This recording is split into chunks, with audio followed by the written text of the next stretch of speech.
भाववृत्त सूक्त मंत्र 2। ऋग्वेद मंडल 10 सूक्त 190 मंत्र 2। ओम समुद्रात अर्णवात अधिसंवत्सरो अजायत अहोरात्राणि विदधत विश्वस्य मिषतो ददसी। समुद्रात समुद्रात सम सम्यक रूप से समन्तात उद उंद गीला होना आर्द्र होना जल होना, तो इसको कहा जाता है अथाह जल राशि से युक्त। वो हो गया हमारा समुद्रात। अर्णवात अर्णव अर्ण जो होता है इसको कहते हैं वो लोग ऋण ऋण हो गया गति करना, और री भी होता है गति शब्द से, गति करना शब्द करना व्याप्त होना। तो अर्णवाद शब्द जो आया उसके लिए अर्थ होना शब्द करने वाला प्रगति करने वाला, तो उसे कहते हैं प्रगतिशील शब्द करता। अधि ये उपसर्ग है, इसका उपयोग किया जाता है तो अधिकता से अधिकार पूर्वक अधिकृत होते हुए। फिर शब्द अगला आता है संवत्सरो। संवत्सरो तो जैसे पर संवत पढ़ते विक्रम संवत है, सत संवत है, पूर्ण संवत है, ये आते हैं, तो इसको कहते हैं एक वर्ष के लिए। तो यहाँ पर भी जो है उसी संवत्सर का उपयोग किया जाता है। तो संवत्सर सम ये फिर वही आ गया अपना सम रूप से उपसर्ग, एक समान रहना न घबराना और समन्तात सम्यक रूप से। फिर आया वद वद वद मतलब कहना बोलना, वस बसना बसाना निवास करना आवास पाना, ये आ गया। और इसको सरा कर देंगे तो सृजन करना भी हो जाएगा, चलना है सरकना है उसमें आ जाएगा। तो संवत्सरो जो सम्यक रूप से सरक रहा है चल रहा है बस रहा है, उस तरह। अजायत अज धातु अ क्रिया उपसर्ग हुआ हो गया, जायत जन धातु उत्पन्न होना उत्पन्न करना सृजन होना रचना करना। अजायत जो उत्पन्न हो चुका है उत्पन्न हुआ है।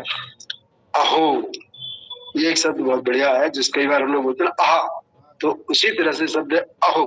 अहो मतलब दिन के लिए शब्द इस्तेमाल होता है जहाँ पर प्रकाश, इसलिए इसको कहते हैं प्रकाशमान। और अहो चलता है आ धातु से जिसमें होता है व्यापना विस्तृत होना प्रकाशित होना मथना या गति करना भी आता है। यहाँ पर लिखा हो कुटिल गति करना भी है।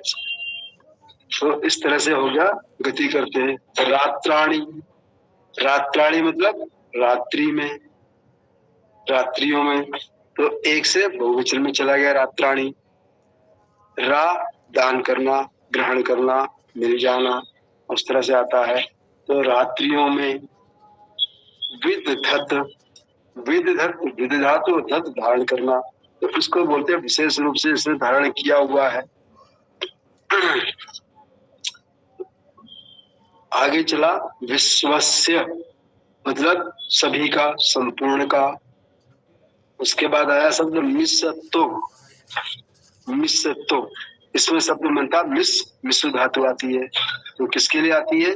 सींचने के लिए परीक्षण करने के लिए गीला करने के लिए फेंकने के लिए।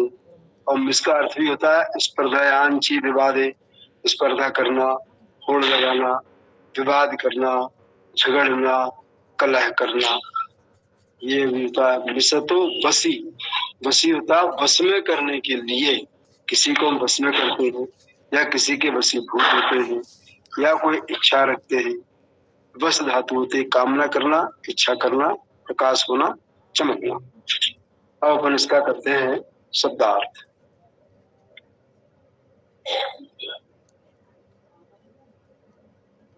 अथाह जल राशि से शब्द करता हुआ अधिकता पूर्वक अधिकार पूर्वक सरकने वाला सरकता हुआ उत्पन्न हुआ। और रात्राणि विदधत विश्वसम सितो वसी, प्रकाशमान रात्रियों को प्रकाशित करने वाला विधान किया समस्त विधान किया गया जो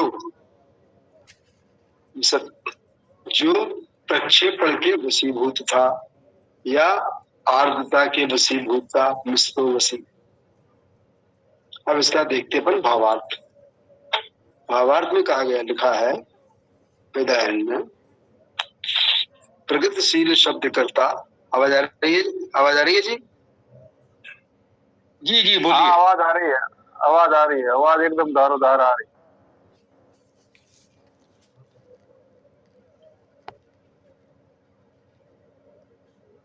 जी हरीश जी बोलिए, अभी तो आवाज आ रही थी, अभी बंद हुई क्यों? हाँ, ये तभी से पूछना पड़ा, मेरे पास बंद हो जाता है। प्रगतिशील शब्द करता समुद्र से अधिकृत रूप से संवत्सर अर्थात सम्यक शब्द प्रवाह उत्पन्न हुआ। विश्व का सिंचन प्रोक्षण करने वाले तथा वश में रखने वाले कमनीय प्रकाशमान ईश्वर ने प्रकाशमान दिन तथा रात्रियों को विधान किया, उत्पन्न किया, विशेष रूप से धारण किया। अब देखते हैं व्याकरणाचार्य गंगा साहेब शर्मा जी क्या लिखते हैं अपने अनुवाद में।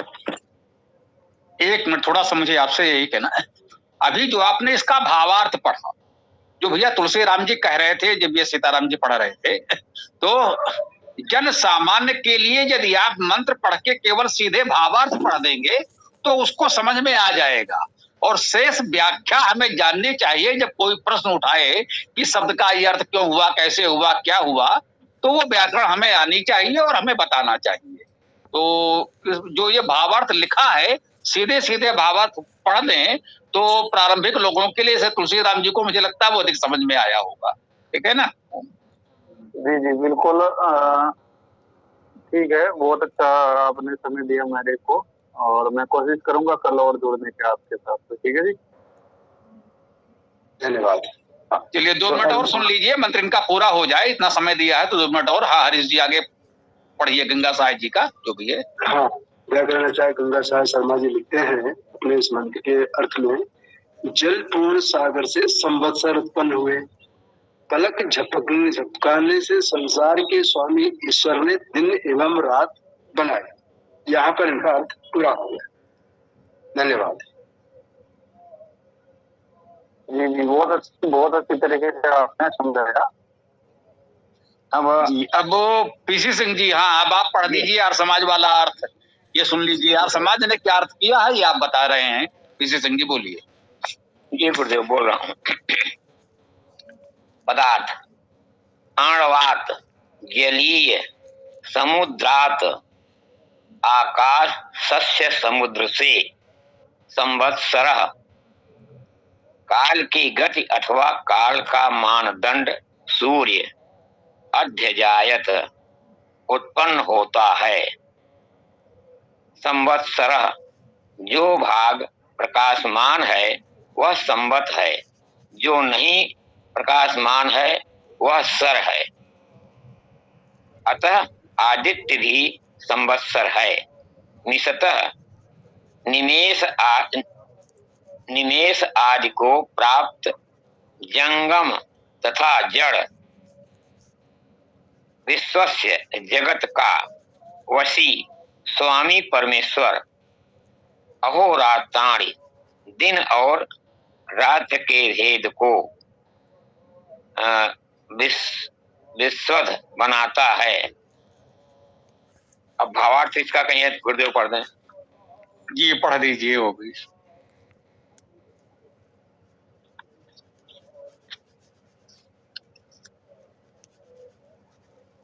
उस आकाशीय समुद्र से काल की गति उत्पन्न होती है। जगत को वश में रखने वाला प्रभु दिन और रात के भेद को बनाता है। धन्यवाद गुरुदेव, हो गया जी। क्योंकि यहाँ पर यही देखा, एक अर्थ तो हरीश जी ने वेदायन से पढ़ा, एक गंगा साहेब शर्मा जी का अर्थ पढ़ा, एक पीसी सिंह जी ने आर्य समाज का अर्थ पढ़ा। वही मंत्र है, अर्थ भी सबका मूल अर्थ तो एक ही है, शब्द वही है तो शब्द का अर्थ भी वही है। हाँ, सबने व्याख्या करते समय कुछ शब्द अपनी ओर से जोड़ करके कह करके कुछ अपनी बात कहने का प्रयास किया। ये बात ठीक है, इतना थोड़ा बहुत तो चलता है। तो स्वाध्याय में लगे रहेंगे तो सत्य की जानकारी हो जाएगी। हम सभी से यही कहेंगे, तुलसीराम जी हमारे साथ जुड़े, स्वागत है, बहुत अच्छा लगा। आप इस तरह से थोड़ा सा वेद को पढ़ने का प्रयास करें, और वेद की जी, छोटी मैं- छोटी पुस्तकें भी हैं, एक आध मंगा लें। थोड़ा सा जब स्वयं पढ़ेंगे तो ये जो हाँ, हाँ। दूरी है वो दूर हो जाएगी, काट के वेद आवाज आपका भी आ अपना रही है। हो जाएगा, तो समझ में आने लगेगा। बिल्कुल मैं कोशिश करूंगा। मैं